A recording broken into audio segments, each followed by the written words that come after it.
നമസ്കാരം.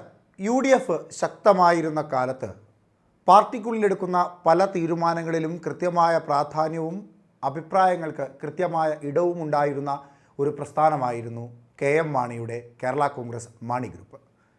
എന്നാൽ KM മാണിയുടെ മരണശേഷം 2021 നിയമസഭാ തെരഞ്ഞെടുപ്പിനോടനുബന്ധിച്ച് KM മാണിയുടെ മകൻ ചെയർമാനായിരിക്കുന്ന ജോസ് കെ മാണി ചെയർമാനായിരിക്കുന്ന കേരള കോൺഗ്രസ് മാണി വിഭാഗം ഇടതുപക്ഷത്തോടൊപ്പം പോകുന്നു. അന്ന് ജോസ് കെ മാണി UDFനൊപ്പം നിൽക്കുമ്പോൾ UDFിലെ രാജ്യസഭാ അംഗമായിരുന്നു ജോസ് കെ മാണി. ആ രാജ്യസഭാ അംഗം UDF പാളയത്തിൽ തന്നെ അഴിച്ചുവെച്ചായിരുന്നു അദ്ദേഹം LDFനോടൊപ്പം പോയത്. LDFിലും അദ്ദേഹത്തിന് അതേ സ്ഥാനം ലഭിച്ചു. അങ്ങനെ രാജ്യസഭയുടെ MP ആയി വീണ്ടും അദ്ദേഹം അധികാരത്തിലെത്തി. അതേ രാജ്യസഭാ സീറ്റാണ് ഇപ്പോൾ കേരള കോൺഗ്രസ് എമ്മിനും ഒപ്പം ഇടതുപക്ഷത്തിനും വലിയ തലവേദനയും അവരെ വെള്ളം കുടിപ്പിക്കുന്ന ഒരു ഘടകവുമായി മാറിയിരിക്കുന്നത്.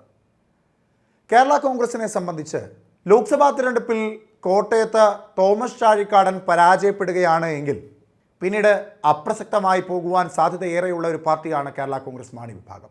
വിരലിലെണ്ണുന്ന ഒന്നോ രണ്ടോ MLA-മാരല്ലാതെ അങ്ങനെ അവകാശപ്പെടാൻ മറ്റൊരു പിൻബലങ്ങളും സംസ്ഥാനത്തോ അല്ലെങ്കിൽ അതോടൊപ്പം തോമസ് ചാഴിക്കാടൻ പരാജയപ്പെടുകയാണെങ്കിൽ ദേശീയതലത്തിലും ഒരു അവകാശവാദവും ഉന്നയിക്കുവാൻ കഴിയാത്ത ഒരു പാർട്ടിയായി കേരള കോൺഗ്രസ് മാണി വിഭാഗം മാറും. ആ ഭയം ഉള്ളിലുള്ളത് കൊണ്ട് തന്നെയാകണം ജോസ് കെ മാണി കാര്യമായ രീതിയിൽ രാജ്യസഭാ സീറ്റിനു വേണ്ടിയുള്ള പിടി മുറുക്കുന്നത്. രാജ്യസഭാ സീറ്റുമായി ബന്ധപ്പെട്ടുള്ള ചർച്ചകൾ കാര്യമായ രീതിയിൽ ഇടതുപക്ഷ പാളയങ്ങളിൽ മുറുകുമ്പോൾ പല ഫോർമുലകളും ഇടതുപക്ഷം മുൻപോട്ട് വെച്ചിരുന്നു.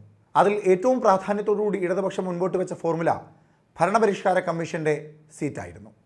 ഭരണപരിഷ്കാര കമ്മീഷൻ ചെയർമാനായി ജോസ് കെ മാണിയോ അല്ലെങ്കിൽ കേരള കോൺഗ്രസ് എമ്മിൻ്റെ ഏതെങ്കിലും ഒരു നേതാവിനെയോ സ്ഥാപിക്കാം എന്ന തീരുമാനം.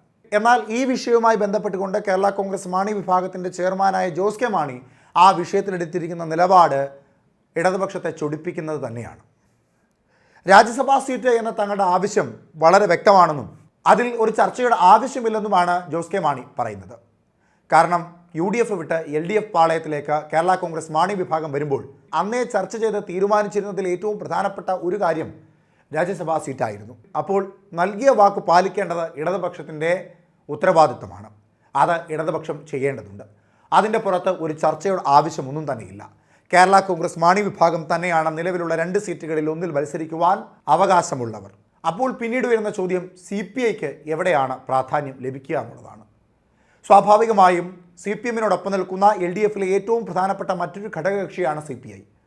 ആ CPIയെ പരിഗണിക്കാതെ, അതും ബിനോയ് വിശ്വം സ്ഥാനമൊഴിയുന്ന CPIയുടെ സീറ്റിലേക്ക് CPIയുടെ തന്നെ മറ്റൊരു പ്രതിനിധിയെ സ്ഥാനാർത്ഥിയാക്കാതെ കേരള കോൺഗ്രസ് മാണി വിഭാഗത്തെ പരിഗണിച്ചാൽ അത് അതിനേക്കാൾ വലിയ ഒരു രാഷ്ട്രീയ പോരാട്ടം നടക്കുവാൻ അല്ലെങ്കിൽ നടത്തുവാനുള്ള സാധ്യതകൾ ഏറെയാണ്. അങ്ങനെ വരുമ്പോൾ ഇടതുപക്ഷം എന്ത് ചെയ്യും? കേരള കോൺഗ്രസ് മാണി വിഭാഗത്തോട് അതിനെപ്പറ്റി ചോദിക്കുമ്പോൾ അവർ പറയുന്ന അഭിപ്രായവും വളരെ വ്യത്യസ്തമാണ്.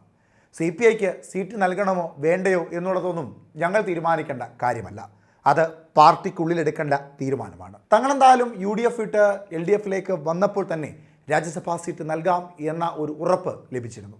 ആ ഉറപ്പിൻ്റെ പുറത്ത് തന്നെയാണ് ഇപ്പോഴും കേരള കോൺഗ്രസ് മാണി വിഭാഗം ഉള്ളത്. ഇനി കാലങ്ങളായി കൈമാറി വരുന്ന സീറ്റിൻ്റെ അവകാശവാദം ഉന്നയിക്കുവാനാണ് CPI തീരുമാനിച്ചിരിക്കുന്നത് എങ്കിൽ MP ശ്രേയാംസ് കുമാർ ഒഴിഞ്ഞ സീറ്റിലേക്കായിരുന്നു P സന്തോഷ് കുമാർ രാജ്യസഭാ അംഗമായത് എന്നും കേരള കോൺഗ്രസ് മാണി വിഭാഗം ഓർമ്മപ്പെടുത്തുന്നുണ്ട്. അന്ന് പിന്തുടർച്ചാവകാശവാദം വിലപ്പോയില്ല എങ്കിൽ ഇന്നും പിന്തുടർച്ചാവകാശവാദം വിലപ്പോകില്ല എന്ന് തന്നെയാണ് കേരള കോൺഗ്രസ് മാണി വിഭാഗം ഇടതുപക്ഷത്തിന് താക്കീത് സ്വരൂപേ ഓർമ്മപ്പെടുത്തുന്ന ഒരു കാര്യം. തൽക്കാലം പരസ്യമായി ഇടതുപക്ഷത്തിനെതിരായ ഒരു ശബ്ദമുയർത്തുവാനൊന്നും കേരള കോൺഗ്രസ് മാണി വിഭാഗം തീരുമാനിച്ചിട്ടില്ല. ജോസ് കെ മാണി അതിനൊട്ട് മുതിരുന്നുമില്ല. പക്ഷേ രാജ്യസഭാ സീറ്റ് തങ്ങൾക്ക് ലഭിച്ചേ മതിയാകൂ. അത് ഇടതുപക്ഷത്തോടൊപ്പം കരുത്തായി വരുന്ന സമയത്ത് ഒരുമിച്ചെടുത്ത തീരുമാനമാണ്. അത് ഇടതുപക്ഷം നൽകിയ ഉറപ്പാണ്. ആ ഉറപ്പ് ഇടതുപക്ഷം പാലിക്കുമെന്ന് തന്നെയാണ് ഇപ്പോഴും തങ്ങളുടെ വിശ്വാസം. എന്നാൽ ഇടതുപക്ഷത്തെ സംബന്ധിച്ച് അവർ പറയുന്നത് തിരഞ്ഞെടുപ്പ് കഴിഞ്ഞതിന് ശേഷം മാത്രമേ രാജ്യസഭാ സീറ്റുമായി ബന്ധപ്പെട്ടുള്ളൊരു ചർച്ച ഉണ്ടാകൂ എന്നാണ്. ഒപ്പം ഒരു പക്ഷേ 4-ാം തീയതി തിരഞ്ഞെടുപ്പിൻ്റെ ഫലം വരുമ്പോൾ സ്വാഭാവികമായും അവിടെ പരാജയമുണ്ടായാൽ 6-ാം തീയതി വരെ നോമിനേഷൻ കൊടുക്കുവാനുള്ള അവസാന ദിവസമുള്ളതുകൊണ്ട് തന്നെ കേരള കോൺഗ്രസ് മാണി വിഭാഗത്തിന് അങ്ങനെ വലിയ മേൽക്കൈയൊന്നും കോട്ടയം ജില്ലയിലോ അല്ലെങ്കിൽ പരിസര ജില്ലകളിലോ ഇല്ല എന്ന് ബോധ്യപ്പെട്ടാൽ CPI തന്നെ പരിഗണിക്കുവാനുള്ള സാധ്യതയും ഏറെയാണ്. അങ്ങനെ വന്നാൽ വീക്ഷണം തങ്ങളുടെ മുഖപത്രത്തിൽ എഴുതിയതുപോലെ കേരള കോൺഗ്രസ് മാണി വിഭാഗം തിരിച്ച് കോൺഗ്രസിലേക്ക് ചെല്ലുവാനുള്ള സാധ്യതയും ഏറെയാണ്.